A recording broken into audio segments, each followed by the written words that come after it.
Alright YouTube, it's now the 16th of January and me and Jai's going to Northern Wilderness Bushcraft in Finkel-Abbey. And we've got chasers in the back there. So yeah, we're going to meet up with the lads from there. Obviously you can see, still got me flu. Had it since Boxing Day, absolute nightmare, worst one I've ever had. This is not man flu, this is gadgy flu, So anyway, we're going to crack on.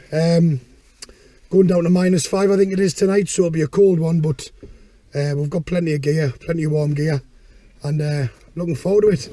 Nice winter camp. Would have liked a bit of snow because I want to do a snow one, but we've got a bit of snow here where I am, but by the time I get to Durham I think it'll be clear like. But anyway, we'll see. Hope you enjoy it. See you in a bit, Jai. See you in a bit. See you in a bit. Catch you later. Ta-ra.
Alright lads, right, I'm all set up, and what it is Andy, Stevie and Gillen are just going to be doing a bit walk around with a few people, identifying funguses and trees.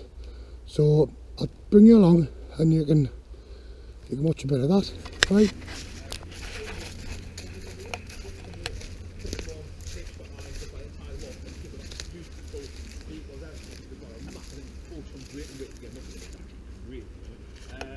People use these for making wreaths and stuff, but hazel is actually a really ancient tree that goes all the way back to the pagans.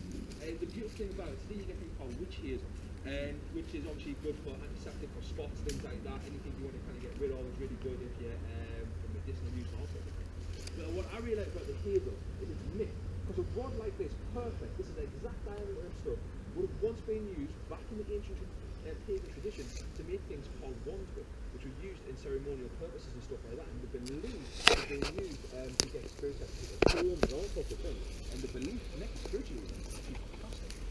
But they're actually used for more than that. This is something, a very straight piece like this is what I would be looking at, maybe make an atlatl out of. So looking at something like this here, where atlatl, I'm going to go through that. Let's say this makes an arrow basically because it's nice and thin. It's got a few kinks in it, which I can roll out over a hot fire and get those out to straighten and stuff like that. Put a point in it at the end of it, take the end off it, and just basically get a curved piece of wood like this where it's got a curve down it.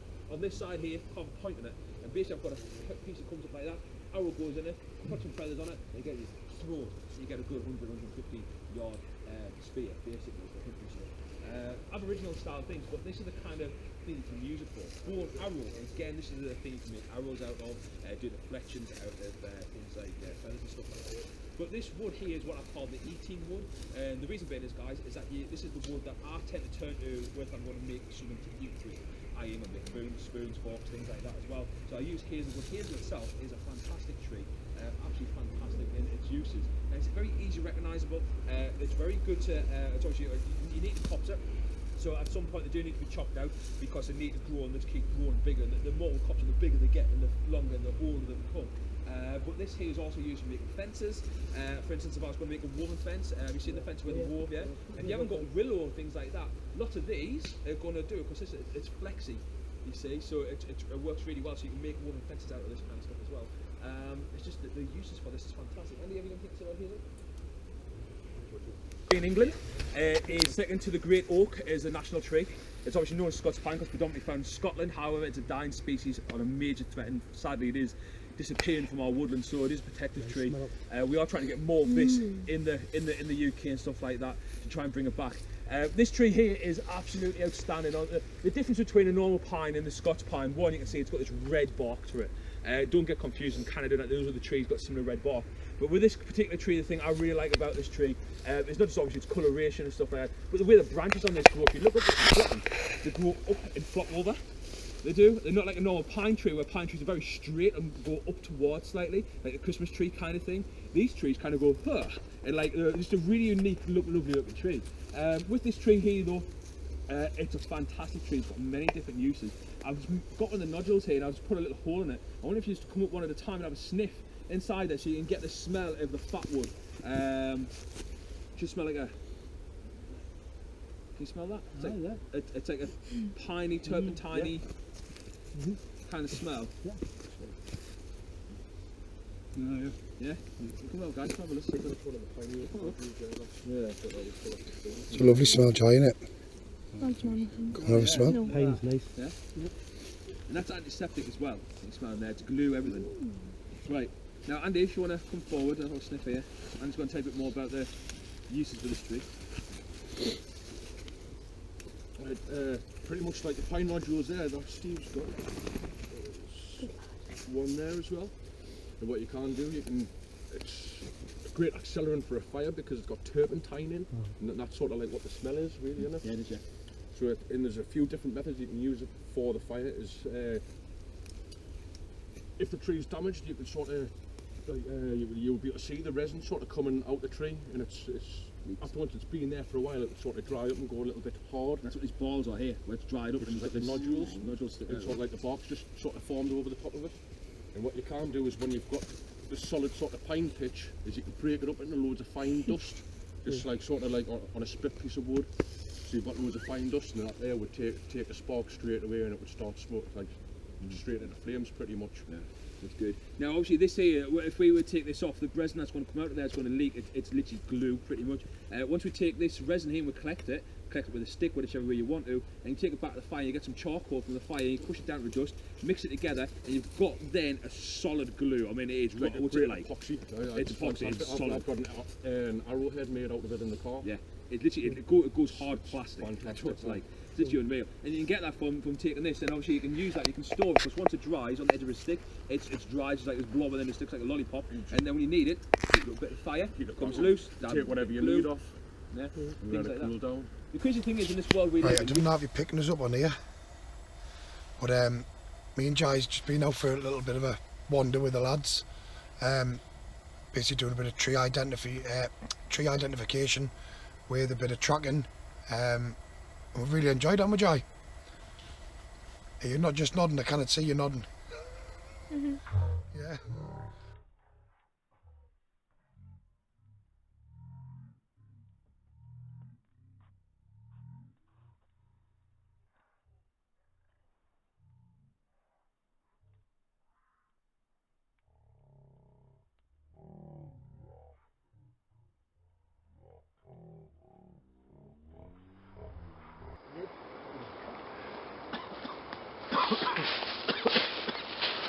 Start smoking again, John.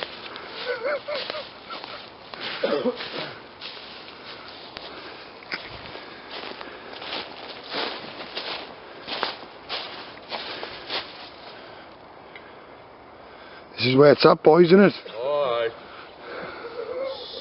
Sausages on the fire. Didn't do any video on last night, you know. No. Hey, apart from that bit of talk round, you know. Oh, right there we are. That's the crack. I was a fucking cold one, like. There's Big John. There's Big John.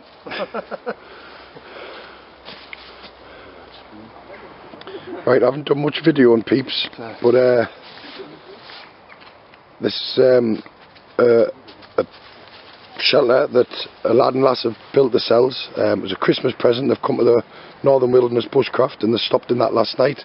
Fair play to them. I got down to -6 last night, and they said they were toasty.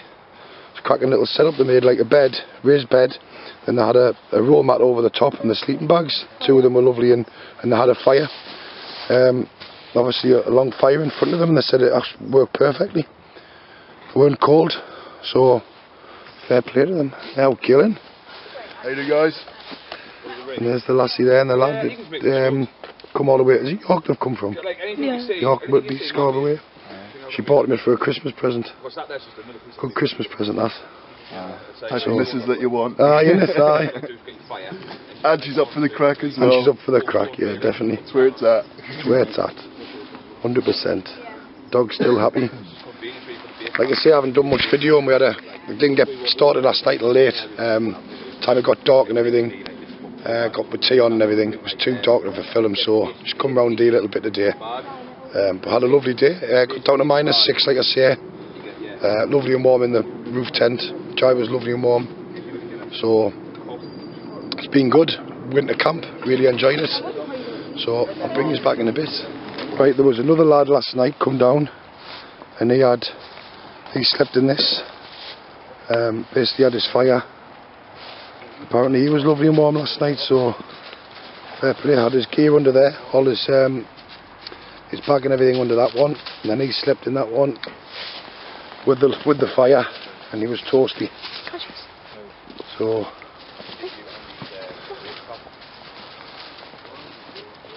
cracking. Right, if ever I've seen a bushcraft bike, that's the one.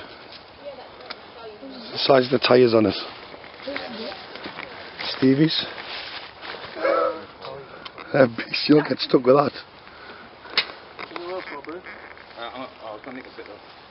No, Jai, don't think about it. Right at the top of that, like. Can I have one? Can you have one? Yeah, I'll just get it out of my loose change in my pocket, son, and get you one. It's a good little bike, that, like. That'll not get stuck in the mud, that, Jai. Will it? Good boy. Good boy. Yeah, hey? That's alright. Good lad, yeah, hey? Right, lads, it's been a very short video, this one. We haven't done much recording. Had a great time. You enjoyed it, son? Yeah? He wants to go home now, get his son to dinner. So I'm going to pack up and head away, but I want to say thanks to all the lads at Northern Wilderness bushcraft. Great, enjoyed we did a walk around yesterday, did a bit of tree identification, bit of tracking. We did a bit of tracking, didn't we, Jai? Seen a few deer prints and boar. There's boar here, there's wild boar here, so a couple of boar hooves in there. Just totally chilled. Met John, a lad from the northeast, John Armstrong. So we're going to meet up with him again, and he's got some permission up in Scotland that he's going to let us go up. Really looking forward to that. Going to take you up there, Jai, aren't we? So, like I say, I haven't done much filming because we've just been busy. A couple of beers last night. Sat around the main tent down the bottom, and then got my heads down about 10 o'clock last night, and it was cold. It was cold last night. Good job we had the good sleeping bags. -6 did it got to? -6 it got to. So probably going to leave it at that and sit around the fire, get warmed up, get my stuff packed away, and see us on the next one, lads. Before I go, I'm waffling, but I want to tell you all that I don't comment much on videos now, because what it is obviously, you know that I'm a wagon driver, and I'm up and down the country, and I've been using a lot of data on my phone, and I've got 20 gigs, so you can see how many videos I do watch. But what I've started doing is I've started downloading the videos before I go to work, and then I watch them at their work, you know. And when I do that, I kind of comment. But you know, I am watching all your videos, and when I do get in the house and watch them, I generally comment. But don't think I'm being ignorant, because I do watch all my subs. I follow, and I follow what you're doing and watch all the videos. But I generally don't comment now, and it's nothing personal. It's just the fact that I download them and then watch them at work. So please don't think I'm ignorant, because I'm definitely not. And like I say, that's why you're not hearing any comments from us. So I hope that's okay. I hope you've enjoyed the video. Say there's not much, but this is where it's been. Right here. This is where it's at. Hey, Jai. This is where it's at, son. Leave space but no trace. Leave space but no trace. That's Jai's new motto. Hello, puppy. Hello. Hello. You got your coat on, son, haven't you? Hey, you're a good boy, haven't you? Hey, you enjoyed it. I now say to the pup, we're going camping, and his ears cock. So we're going camping. Hey, you're going to make us out to be a liar, aren't you? Hey, you're a good boy. Hey, yeah, good boy. Kiss. Oh, good lad. Hey, hey, good lad. A new camping partner. Nice and warm in there. Right. See you later.